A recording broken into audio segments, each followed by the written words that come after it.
It's Shannon. Hello, and welcome to Keeping It Real with Shannon Live. It's It's Shannon. crazy there because you don't know how it's going to turn out. It's Shannon. It's Shannon. My kids empowered me to get out. What's going on with this remote learning and in the midst of COVID?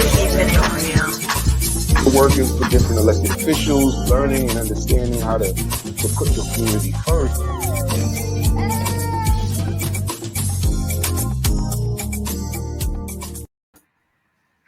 Hi, and welcome to Keeping It Real with Shannon. How's everybody doing? Hi. How are you? I'm just fine. How you doing? Hanging in there. And you all know that this is Domestic Violence Mhm. Awareness Month, Yeah. and we all know how serious domestic violence is, and Mhm. it's been going on for ages and still going on. But we are just so happy and excited to have our guest that's joining us tonight. She has been a domestic violence victim, Mhm. and our topic is domestic violence, what it taught her, and how she is still living her life. Doreen G. Lasan.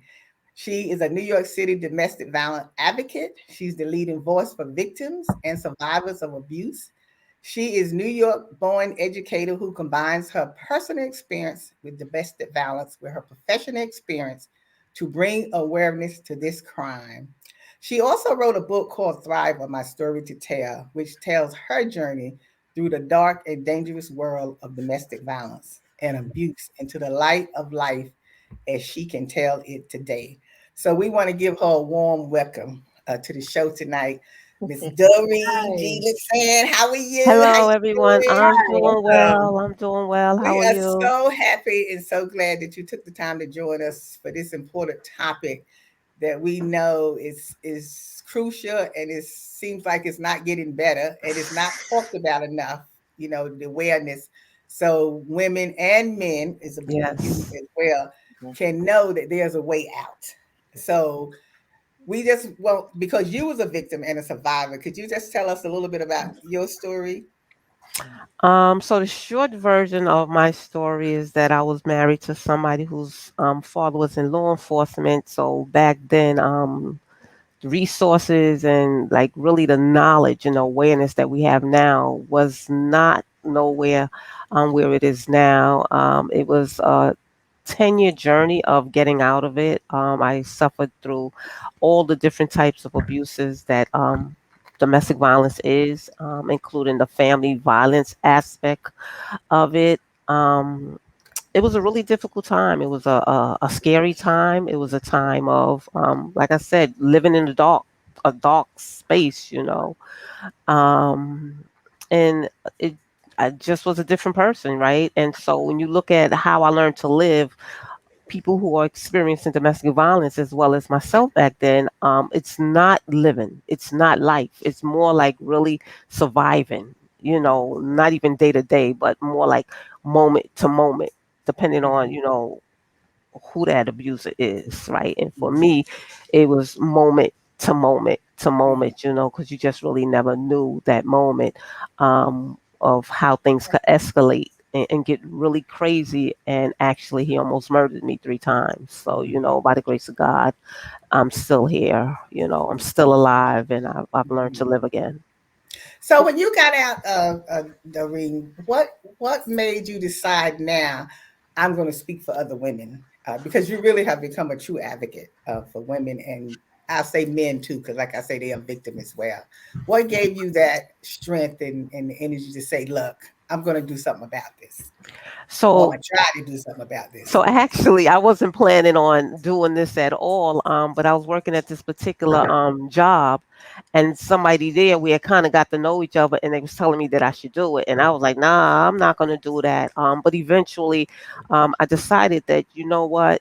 Why not? Let me see what happens. Let me see what can happen.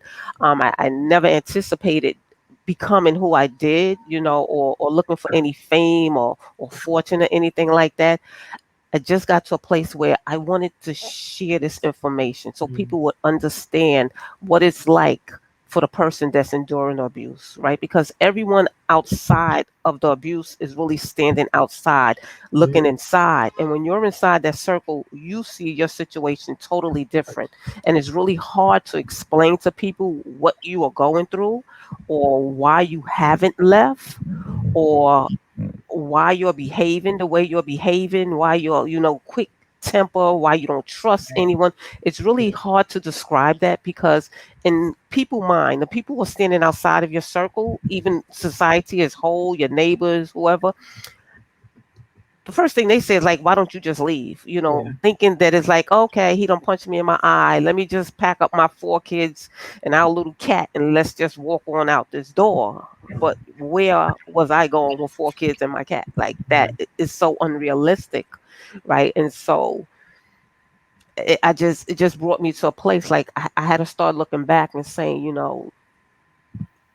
something is not right. Especially when I was sitting there having conversations with my clients that we was be talking about education, and they kept telling me that I can't go home tonight, or I'm afraid to go home, or I might not be in class tomorrow. And I was like, well, you have to come to class, right? And they're like, but this is my situation. And even though I was removed from it physically at that point for like maybe 10 years, it just started to resonate in me that I was that person sitting there, right? And somebody helped me in my process. Right, and then it just kind of snowballed. Yes. I'm sorry, Doreen. I'm sorry. Yes. I just had a question to ask. During your years of abuse, were you removed from your family and friends? Was your abuser like separating you from your family and friends? So the isolation was just like so quick that you really don't even see it happening. Right. And then I lived on one side of town and my siblings were all grown, living on a whole nother side of town. And one of them had already moved out of state and everything. And then, you have siblings, y'all grow up, y'all have families, y'all have kids. And sometimes your life kind of gets separated. Right. So it was kind of easy to now do the isolation. It was just like really quick. And I really can't say he separated me from my friends because quite honestly, I was focused more on raising my kids, and trying to be in a marriage, right? As opposed to hanging out and with the girlfriends and all of that. I was really family focused. So it was really that isolation just came like boom out of nowhere. But then the isolation was also part of the tactic with respect to the more a person is abused, they start to self-isolate themselves because people are judging them.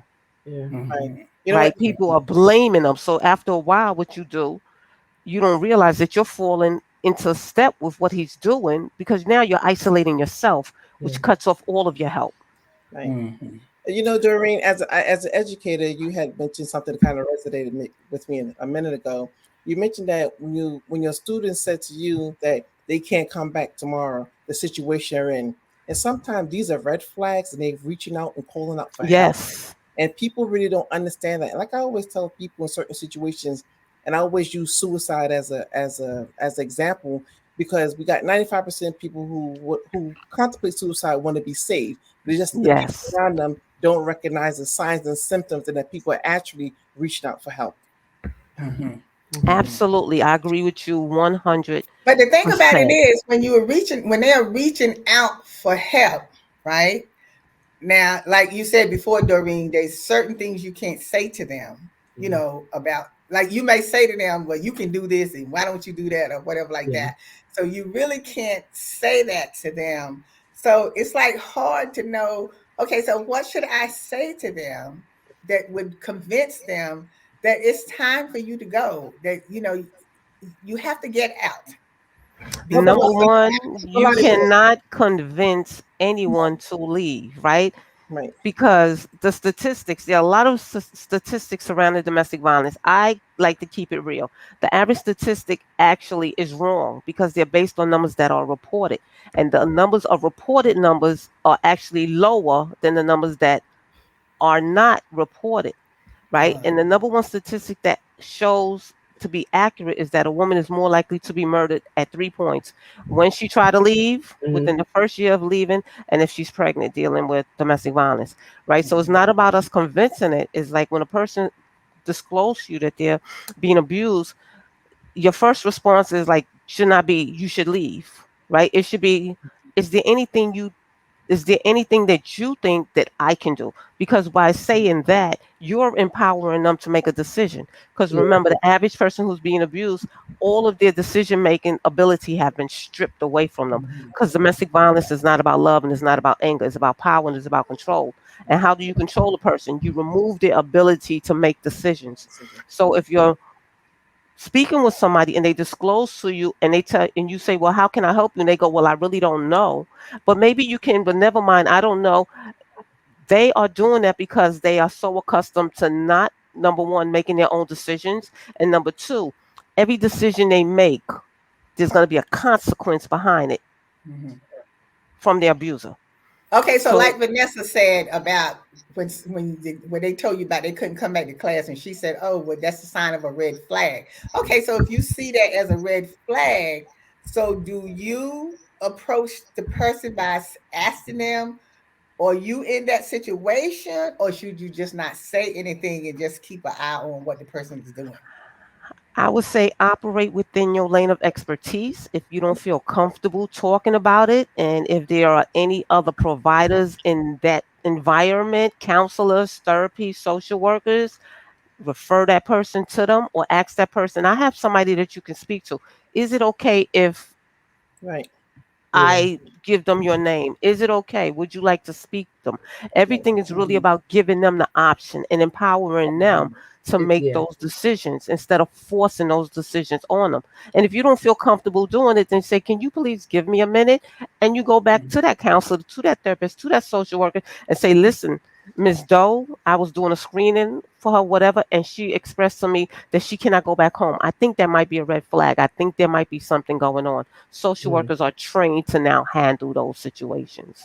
That's why there are mandated reporters. A lot of Yes. individuals are placing, and the added resources out there is really giving women more a better opportunity to at least reach out to others and have others have that voice for them. At least start that initial process of getting up Yes. to the situation that they're in. So then, why do you feel that they're not using those resources then? Several reasons, right? And one of the main reasons is that they may not know the resources available, Yeah. right? Remember, they've been isolated. Their Mhm. phones are screened, their Mm. laptops, all of their electronics are screened, their phone calls are screened, right? So, one, many don't know the resources are out there. Another huge factor is that those that know the resources are out there may have attempted to get the resources and things didn't work out for them. And so they just left it alone. Or they may have been re victimized by the system. Mhm. Oh yeah. So we're gonna take a quick break, and we're gonna come right back to continue our conversation with our special guest, Miss Lasan. We'll be right back. It's Shannon.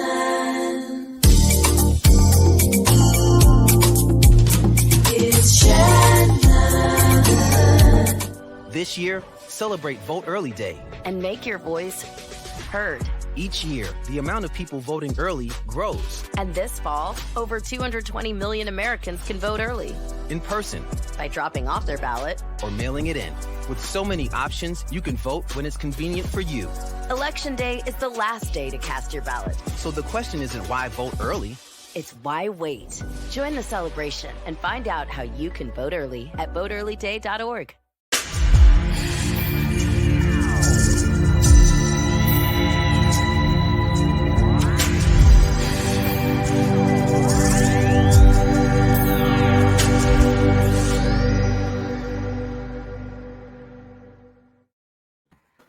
Hi, welcome back. If you're just joining us, our topic is domestic violence, and we know that's on the rise and still is not getting any better.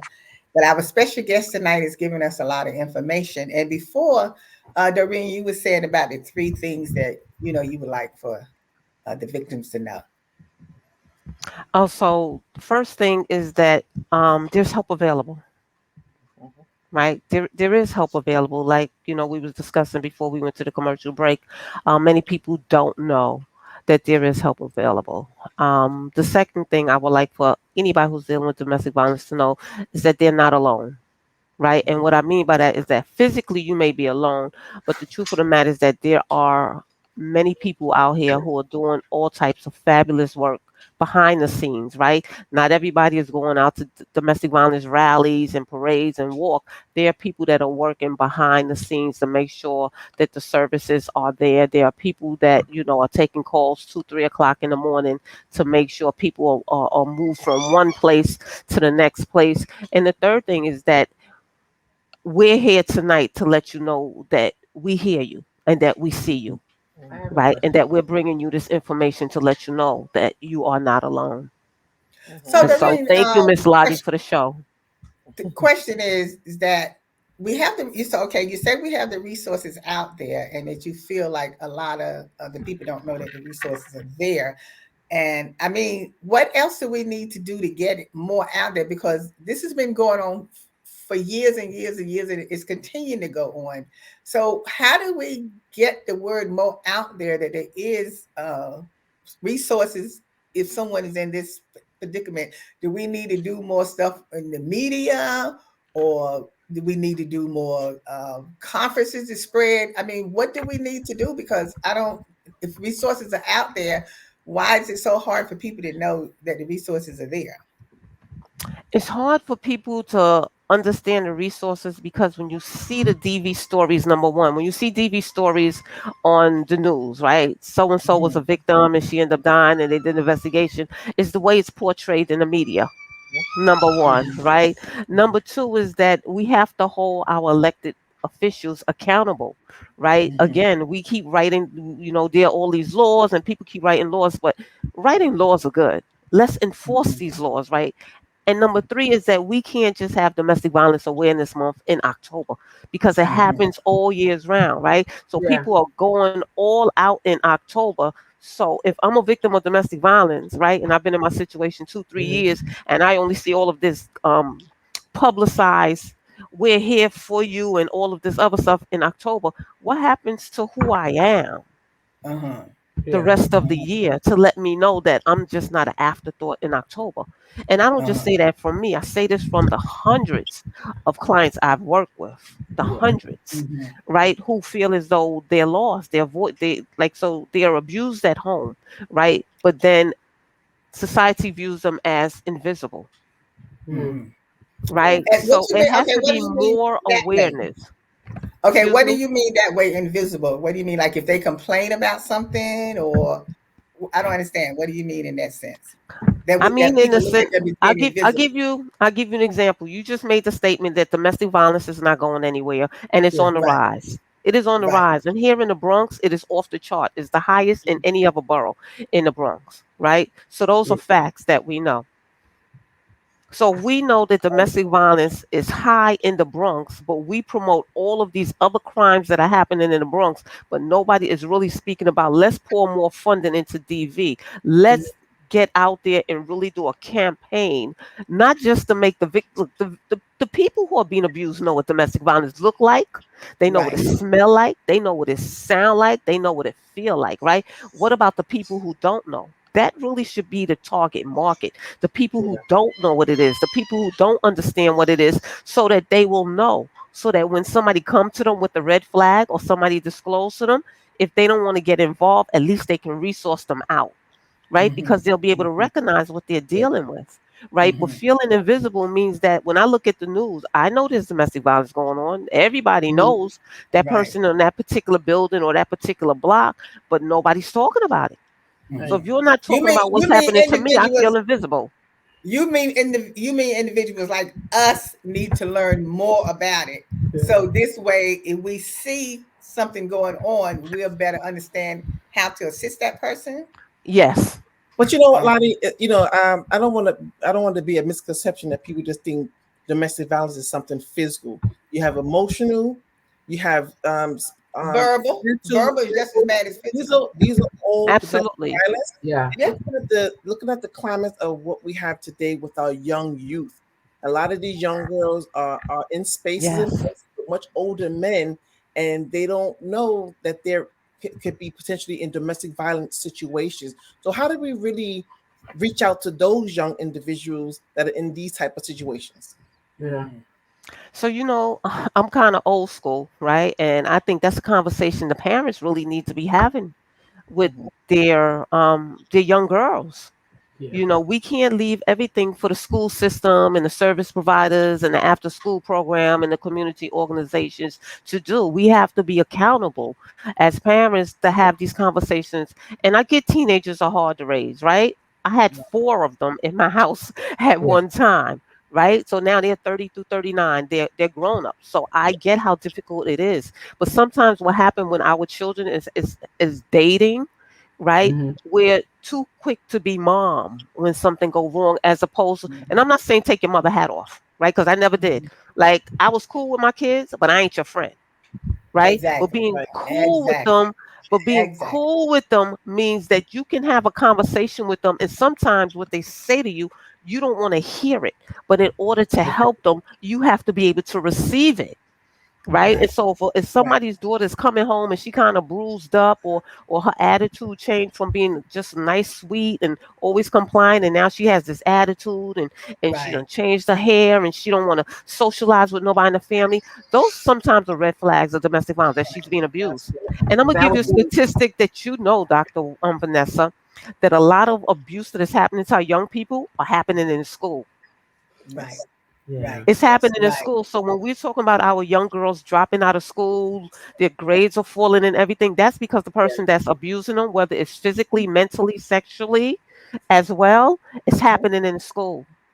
Mhm. Right. So we Well, have to that's have those tough conversations with them. We can't So always outsource it to someone else, right. because at the end of the day, those are our children. And how do they trust us, and how do they keep that esteem, that self-esteem that we talked about Right. earlier, if we don't put it in them? Well, see, Doreen, that that's the question. other thing I was going to say too, is that when your kids are dating, you need to know who they're dating. If you got a guy you dating, he needs to come home so I can see who that guy is. Now, if you don't want to bring him home, then we got a problem, Doreen, Absolutely. how do because you you should know identify who it? your children are dating. And that's male or female, because I ride the train a lot, and I've seen some young girls with their fresh nails up in the boy's throat, him lean back on the train telling him to shut up, and she will put. Mhm. I've seen it. So it's Mhm. across the board. We know domestic violence doesn't discriminate. And while we're protecting our daughters, we have to protect our sons as well. Mhm. We have to Exactly. protect our nephews and our grandsons as well. We really do. Mhm. That's another way of looking at really breaking the cycle. Because if we just look at the young girls and the ladies, and we're not looking at the men and the young boys that are being abused, what are we really doing? How are we Mhm. really dealing with domestic violence? We have to look Mhm. at it from all aspects. Well, Doreen, you you know, said it's something funny that was. because the thing about it is, I guess we don't look at the I males and the think young yeah. boys as much, because you you wouldn't even think they would let the women abuse them like that. No, but just like it's sexual abuse and rape, men get raped No, as well. I know, but I'm saying I think because we don't look at, well, I'm not saying for other people. I'm saying for me, I wouldn't look at it that this man, when I have seen women do it, this man would stand there and let this woman beat on him, Because or you're looking at the sexually assault. norm. You know what I'm You're saying? looking, You just wouldn't think that's coming from a man, Lottie, but you're you looking know at the that. societal norms that's out there. What you have to share, Jackie? So thank you. I was curious to know. You had said like as a like you could witness certain things and behaviors, how they change, and you was like the changing of the hair, and they may be aggressive. How do you check? How do you watch signs of, like, I would think like a man that is a or a person that's abusing someone else, they would want them to look meek and not be shown. How can you see, and how could you witness someone being without them telling you being abused? And I'm just curious to, like, how what are the signs, if there are any signs, to see There are if your signs. best Number friend is one, getting abused? inappropriate clothing. So it's summertime. She have a turtleneck on. It's raining. She have eyeglasses on. Right? Again, she was outgoing, social butterfly, all kinds of friends. She started dating. All of a sudden, she's not dating with anybody. So when you hear people say, "Oh, she thinks she all that because she got a new boyfriend," no, homeboy might be isolating her and abusing her and don't want her to have any friends. Oh, okay. Failing grades, right? we don't have enough time. So what I would say, everybody has a phone in their pocket. Go to Google. Google is a really good friend. Google what are the signs of somebody being abused, young or old, right? It will pop up with a list. You can find about 20, 30 different things, right? And then sometimes you will see somebody, or somebody will pop in your mind like, oh my God, this fits her. So if you want to step to her gently, step to him gently, like, okay, I know this, you're not hanging out with your friends anymore. Is everything okay? Like really gentle questions like, no, is he beating you? Don't accuse them of anything, because right now they are scared. They Yeah. are confused. They are ashamed. They are Yeah. humiliated. Right. And so what they need in that moment, they need empathy, they need kindness, and they need compassion. And if they Yeah. tell you they don't want to talk, don't force them. Just say, I'm here for you when you're ready to talk. Yeah. Because they don't trust anybody. So basically, like badgering a person to confide in you and confide in what happened is not the answer, but No. gradually let them come into to be confident by you talking Yes. to them to tell them what's going on. Yes. And maintain their confidentiality once they do. Because you might be the only safe person that they have that they can come to and have that conversation with. Everybody else may be connected to the abuser. So please Absolutely. maintain a confidentiality. It's really crucial, because once you defile their trust, what's going to be happening is that they're not going to trust anybody. So even if they want to leave, they're not going to have anybody to go to, because now they have nobody to trust. Absolutely. Okay. All right, we have to wrap up this portion of the show. We're gonna come back with a few minutes out of the after show, and if you want to join us for the after show, you can go to the Facebook page or YouTube and watch us. And I want to thank Doreen for you joining us for the first half of the show. And Thank we you. just hope that if you are listening tonight and you're in this situation, that you do something about it, because you don't have to stay there. I can't tell you what to do, because I'm not supposed to be judgmental, because I would tell you what to do, but I can't, but we have to be sensitive to the situation. As you said, we can't judge the people or whatever. But if you Find a see the trusted red person flag, to talk to. Yeah. right? If you see the red flag, then get some help. Don't stay there, because you don't have to stay there. So we want to thank you again for joining us Thank tonight. you. And as always, we'll see you next time. Today's show is sponsored by Abu's Bakery. If you have a sweet tooth, stop by Abu's Bakery for some delicious cakes and pies. Do you like beautiful pictures for your home or your office? Then stop by Space Rock Gallery. They have a large selection of pictures from around the world. It's Shannon. It's Shannon. It's Shannon. It's Shannon. It's Shannon. Keeping it real.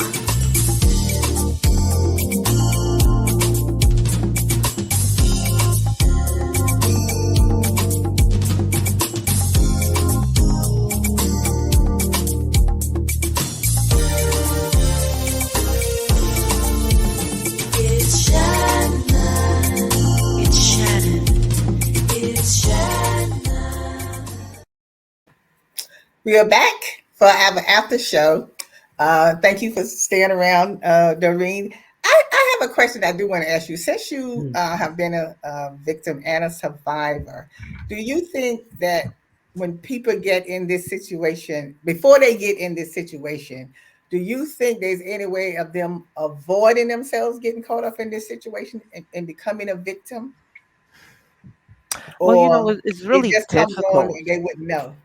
It's really difficult. Typically, I mean, it's like we were saying earlier, that you really can't look at a batterer and tell he's a batterer, right? That's all part of the, if you want to say, game that they're playing. You know what I'm saying? They could be like the sweetest person initially, and then, you kind of wake up and slowly things kind of start manifesting themselves, But I can tell you from experience, personal experience, and professional experience working with men and women and teenagers and doing workshops like all across the city, even in different houses of worship. Everyone I've ever spoken to, no one has ever aspired to be a victim of domestic violence, right? Nobody has ever in their life just like this is the route I want to go, Yeah. right? No one looks to find themselves in that situation, and unfortunately, a lot of people find themselves in those situations.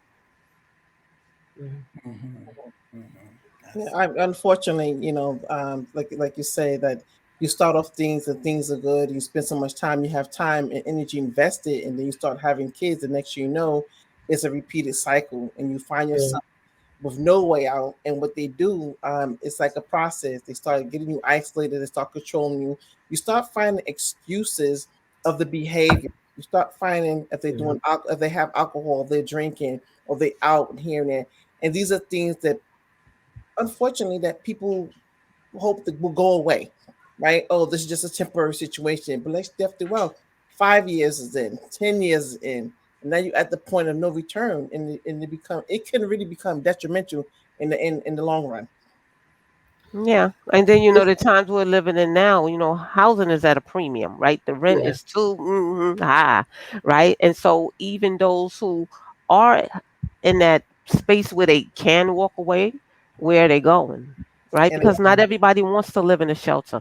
Not everybody wants to take their children out of the school. Not everybody wants to remove themselves from a community that they lived in for 15, 20, 30 years. Not everybody wants to do that, right? And a lot of people can't do that, right? And unfortunately, yeah, they just stay for various reasons, or they are prevented from leaving for a variety of barriers. Well, Doreen, I know I want to ask you something. I know we talk about domestic violence have been around in different spaces, right? And there's been a fabric of certain parts of our daily life. How as an advocate have you seen the laws change in the judicial system? Are they more now paying? Do you feel that they're paying attention? Do you feel that more laws need to be changed, or in addition to enforcing the ones that's already on the books? Mm. I think the laws that are on the book need to, most of them needs to be enforced. Others need to change, like the self-defense law.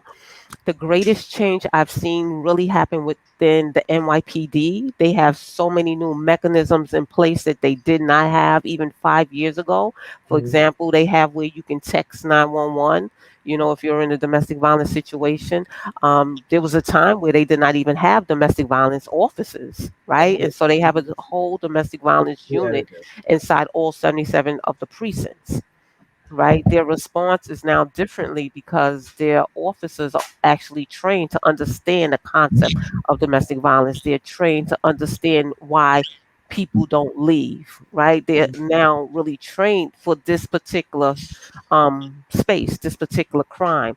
So I think that's the greatest change I've seen happening. The criminal justice system leaves much to be desired with respect to those that are dealing with domestic violence. Doreen, can I I'm ask sure you a you. question? When a person puts their trust into the system to say to basically save them and help them to get out of a relationship, do they is that the right route? Like working with the system to help them get out. Do because you hear some cases where women have gone through the system to try to get help, and somehow um, he's still allowed to some come to see the kids, or and then he stalks them and like order for the protections. How can they be a help? How can they feel safe if they decide to go into the criminal justice system to get help? Listen, you hit it right on the head, right? It's a lot of craziness going on within the criminal justice system where, because again, the laws, the way they're written, and they allow these abusive fathers to continue to have visitation and custody and overnights and all of that other stuff. And you're right, it leaves a sour taste in a lot of people's mouths. And again, each person's situation is different. Each um, survivor or victim, however they describe themselves, their situation is different. Some people go through the system and it work out for them. Unfortunately, there are more than a handful that go through the system and it doesn't work out for them. And so I always tell people, you have to do what's best for you. You can't do what other people is telling you to do because you know your situation and you know that person better than anybody else, even their siblings, even their mothers, because behind closed doors, people are much different than who they present themselves to be. Mhm. Right. And so you have to do what you feel is best, even if it goes against what other people tell you to do, because it's really about Mhm. staying safe until you Right. can get into a safe space. I just want to add something about to the audience regarding order protection. I Yeah. know sometimes people may say that it's just a piece of paper, but it still comes with legal benefits with people in both parties need to abide by. I've seen, I'm not just not limiting this to women, but I've seen women who have order protections and they use it for the convenience when it's convenient. And what I mean by that, they may allow the perpetrator or the person in question, the subject in question, not to come, not not to be over. But when it's payday or when it's for the convenience or some other benefit, they may allow them to come over and they break that order protection. But then when things get out of control and get out of hand, they feel to realize that they're in breach of that order protection once things out of control, and they call law enforcement to come now. And the first thing they say is that, "Oh, I have order protection." Yeah, but how did he get in the resident? Did you open the door for him in the resident? You're just in violation, and that helps women lose that order protection. That can revoke that order protection from them as well. So I would say to women and individuals out there who have order protection, if you need the court system and you need a paper trail, and you have a paper trail, and you're trying to get out of a current situation, when abide by those rules, because they will come back and be against you, and they won't. And the court system will not take you serious that you really need help. Mhm. Yeah. That Yeah. is 100% the truth. Mhm. Right. But I mean, we just had, I'm sure you heard the case that's on now with the lady, Tracy McCarter, the one who stabbed her husband 2 years ago, who's in The jail now. And they're nurse. trying to get her Yes. out because she was defending herself.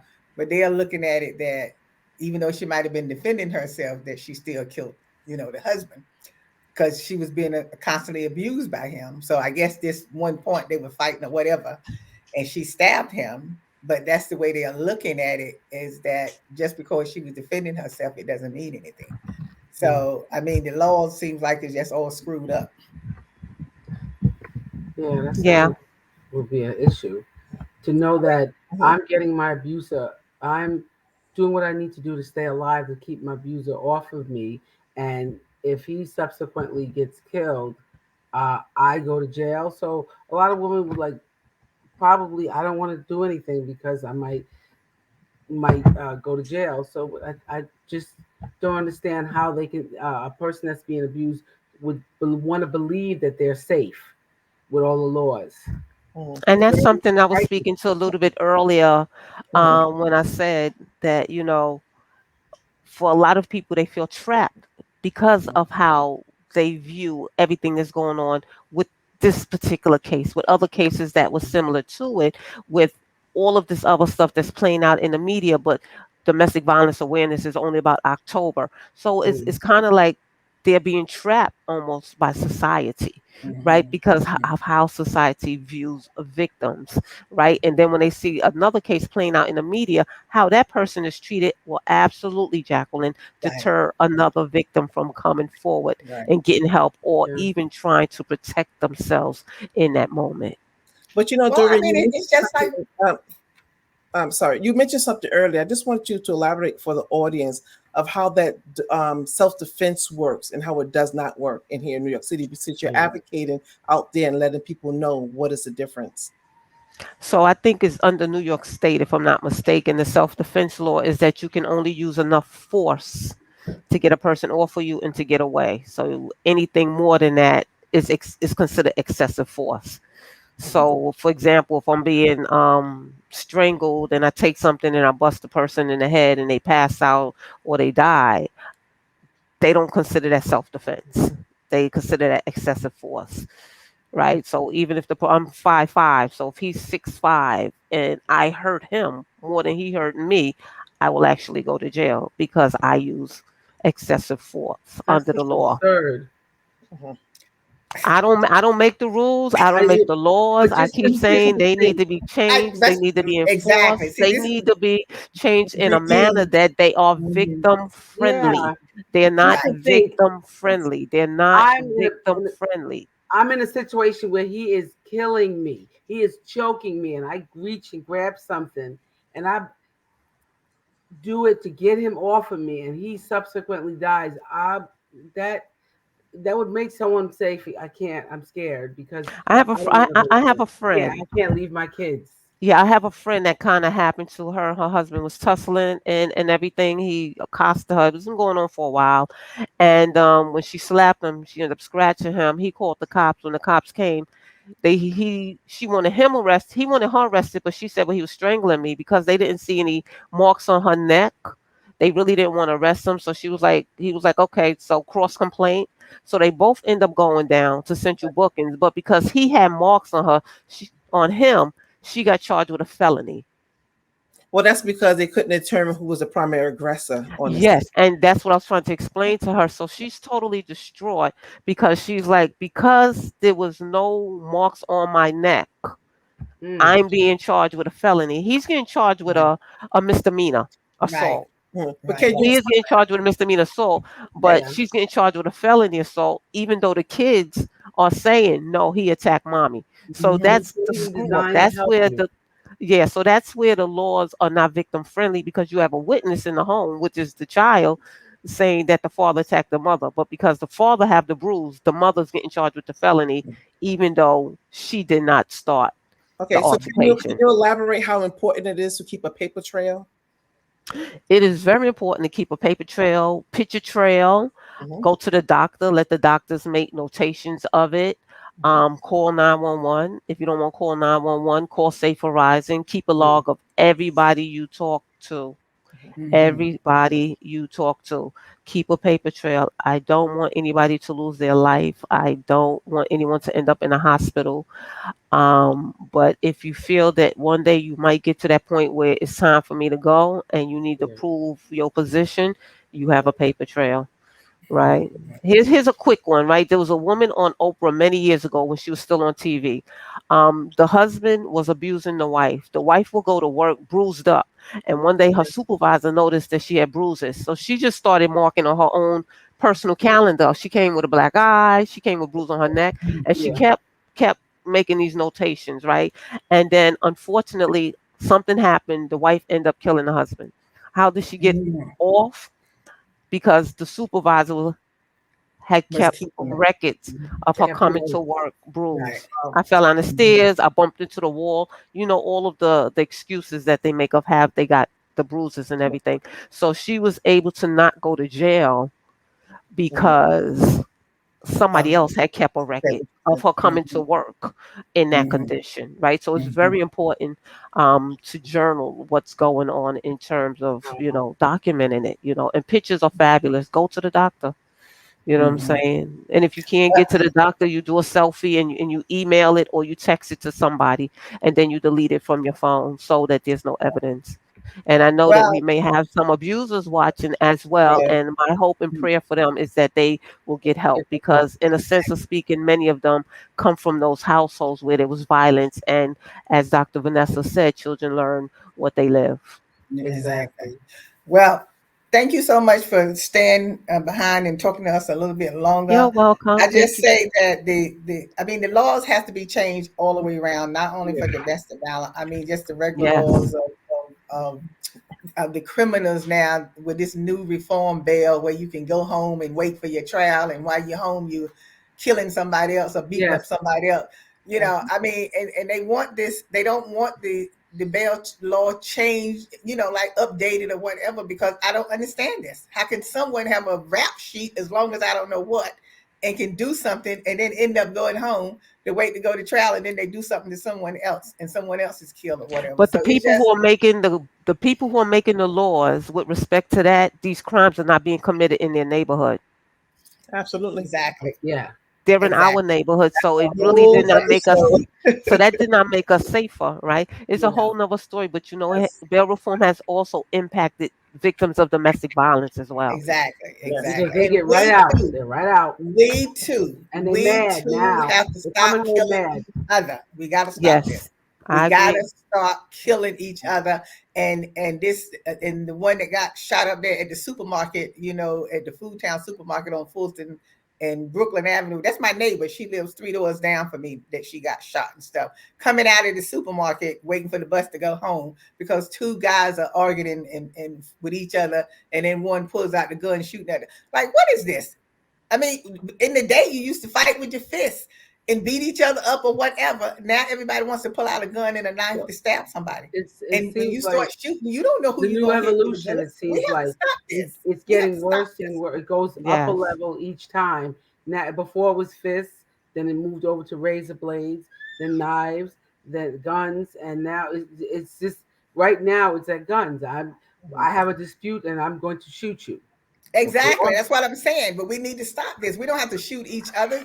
I mean, you can't hit each other or whatever because you're hitting other people. Innocent people are getting killed or shot just standing there talking to someone else or trying to get home. So yeah, that's where a lot of different programs come in. Where I work in schools at this time with my peacemaking program, restorative justice practices, to start talking to them while they're young about being a violence interrupter and how to spot it in the schools, and giving other students a place to talk, because it's all forms of domestic violence, fighting over we say nonsense, but they believe it's the biggest problem because I don't like the way she's looking at me.